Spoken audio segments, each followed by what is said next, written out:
ইল্লাল্লাহ মুহাম্মাদুর রাসূলুল্লাহ। সবাই মহব্বতে পড়ে সাল্লাল্লাহু আলাইহি ওয়াসাল্লাম। আওয়াজ দাও বলেন আলহামদুলিল্লাহ, আলহামদুলিল্লাহ, মাশাআল্লাহ।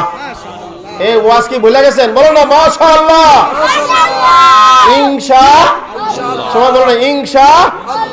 তাহলে বোঝা গেল ওয়াজ মনে এই আছে না নাই? আমি কিন্তু সিলেটে প্রোগ্রাম করি, আজ থেকে আরো 25 বছর আগে আমি সিলেটে প্রোগ্রাম করি। মাঝামাঝি অবস্থা রাত্রে 1টা বাজে, এক মাহফিল এক মুরব্বীর সামনে পায়া দিয়ে ঘুমাইতেছে। বললাম চাচা আপনার ছেলে মেয়ে কি? কোনা ছেলে মেয়ে নাই। বিয়ে শাদী করছেন নি? কোনা করছি না। আবার জিগেলাম ছেলে মেয়ে কয়জন? হুরুতা 7 জন। কয়জন? আপনারা কইলেন বিয়ে শাদী করছেন না, তো ছেলে মেয়ে ফাইলেন কই? আগে কিতা কইলা এই কথা বুঝি না, এখন যেটা কইলা এটা সুস্থ জ্ঞানে শুনছি। বলেন আলহামদুলিল্লাহ। সিলেটের কথা বুঝেন না? অবা জাগা খাগা আজ্ঞা, আজকে থাকিলাও খালখা তুমি চলে যাইবা। আমাদের এলাকার মানুষ যে ওয়াজ করলা, এই ওয়াজ আমরা নিজেরা বুঝি না। কুমিল্লার মিয়া সাহেব যারা আইয়ে, এই কুমিল্লার মিয়া সাহেবদের কথা আমরা বুঝি। আলহামদুলিল্লাহ। কোন সবাই রাত্রে 1টা পরে 1টা 1:30 বাজে খাইতে গেছি। ছোট্ট একটা বাচ্চার হুরুতা, সে বাচ্চাটার কাছে খুব সুন্দর আমি ডাক দিয়ে আনলাম, বাবা তোমরা তোমার আম্মা কি ফাঁক করছে? ওয়াজ কেসকে ভালো শুনি।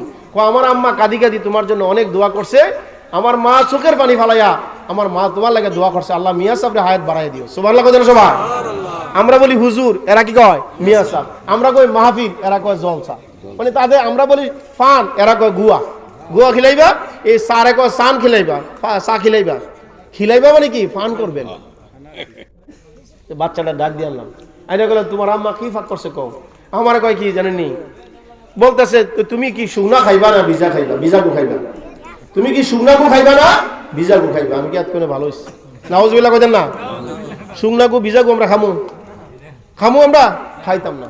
তাই বলছি তোমার মিয়া সাফরা আনো, তোমার মুরব্বীর আনো, তোমার বাবার আনো। মুরব্বী আইসে। আর আমি কি আপনার এই হুরুতা কিতা কয়? রাত্রে এই এতটা থেকে এতটা মাত্র ওয়াজ করলাম, যাইবার বেলা খাবারের টাইম হয়েছে, হ্যাঁ আমার শুকনা গু খাইবা না ভিজা গু খাইবা? তা আপনার কথা বুঝিন না, আমার হুরুতা ঠিকই কইছে। তো কি আপনাকে ঠিক করলে আমার একটু বুঝান।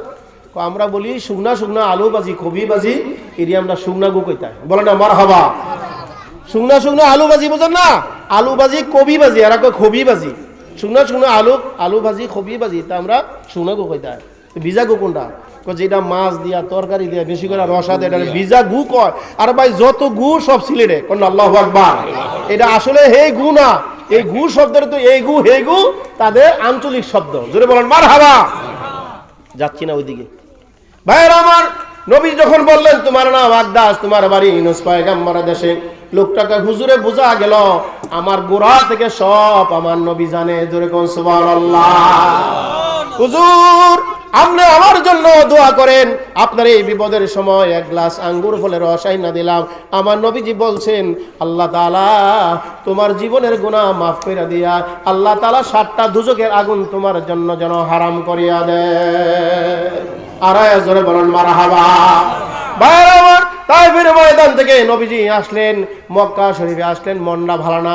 কেউ যদি কাউকে মারে বা আঘাত করে বা কথার দ্বারা যদি ব্যথা দেয়, মনে যদি কষ্ট থাকে, দেখবেন চেহারার মধ্যে একটা কান্নার ভাব। ঠিক না বেটি কর? মন বালানা মানে চেহারা বালানা।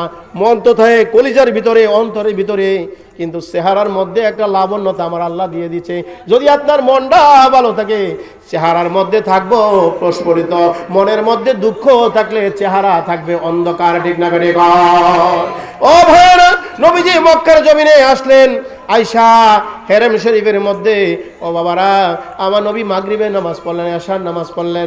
এশার নামাজ পইরা কাবা শরীফের পাশে নবীজির চাচাতো বোনের নাম হইল ও বাবা উম্মে হানির ঘরে নবীজি এশার নামাজের পরে চাদর আবৃত্তি করিয়া কম্বল গায়ে দিয়ে আমার নবী শিয়ার বলেছে। আওয়াজ দা বলা যাবে কি সুবহানাল্লাহ? সুবহানাল্লাযী আসরা বিআবদিহি লাইলাম মিনাল মাসজিদিল হারামি ইলাল মাসজিদিল আকসা। আওয়াজ দা বলেন আল্লাহু আকবার। ভাইরা আমার, বন্ধুরা আমার, আল্লাহ পাক রব্বুল আলামিন সূরা বনী ইসরাঈলের প্রথমে আমার আল্লাহ তাআলা নিজে ওয়াজ করেন, নিজেই সুবহান শব্দ ব্যবহার করেছেন।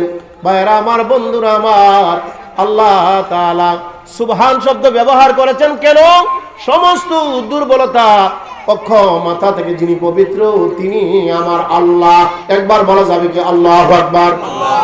জোরে বলুন তো আল্লাহু আকবার। আল্লাহ তাআলা আল্লাহর নবীর তায়েফের ময়দানে মায়ের খাওয়ার কারণে, রক্ত মোবারক দেওয়ার কারণে, কষ্টের কারণে আল্লাহ তাআলা মেরাজ শরীফে নবীজিরে নিব। জোরে কোন সুবহানাল্লাহ।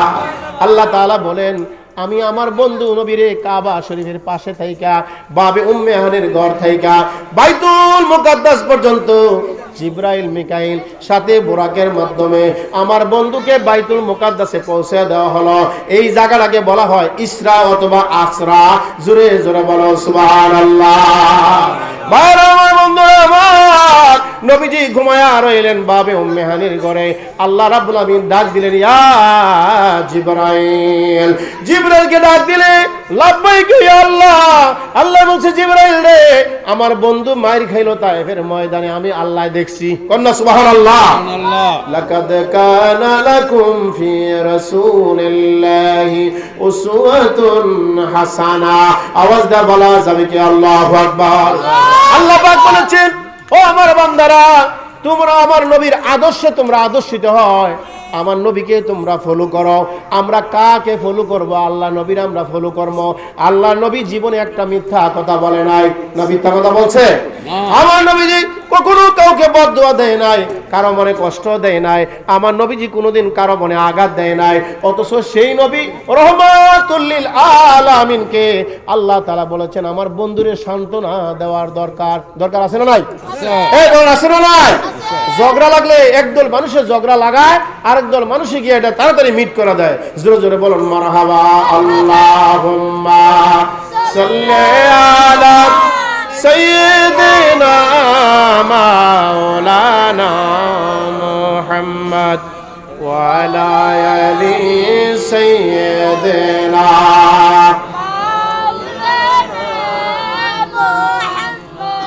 নবীজি ঘুমাই রইলেন বাবে উম্মে হানির ঘরে। কোন নামাজের পরে? এশার নামাজের পরে। কি আপনারা তো কথা শুনতেছেন না? কোন নামাজের পরে? এশার নামাজের পরে। আমিও আলোচনা শুরু করছি এশার নামাজের পরে। বলেন না মাশাআল্লাহ। এশার নামাজের পরে অনেক মানুষ দেখবেন অনেক বক্তারা আলোচনা করার জন্য 10টা 11টার সময় দেয় কি দেয় না? গত পরশু দিন ওই যে পশ্চিম দিকে আন্দিকুট গাঙ্গের কুটে 10:30 বাজে নিয়ে প্রধান বক্তা আমি এত 10:30টার সময় দিছে। ঘন কুয়াশা মানুষগুলি সব খেতা আর কম্বল গায়ে দিয়া লেপ গায়ে দিয়া ঘরে জন শুয়ালায়। এই মানুষটি শোয়া থেকে আনতে বড় কষ্ট। ঠিক না বেরি? গলাটা শেষ করে লাইছি।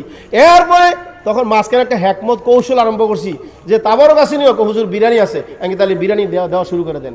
এরপরে যে এই কথাটা বলছি কতক্ষণ পরে দেখা যায় মাঠে গাড়ে এই মাহফিলে প্যান্ডেল ফুইরা চতুর্দিকে মানুষ খেতা গায়ে দেখে হুজুর বিরিয়ানি, আমাকে একটু থামেন একটু বসেন, কিছু পেতে হলে কিছু সবাই কনা কিছু পেতে হলে কিছু দিতে হয়। আজকেও তাবারক আছে না নাই?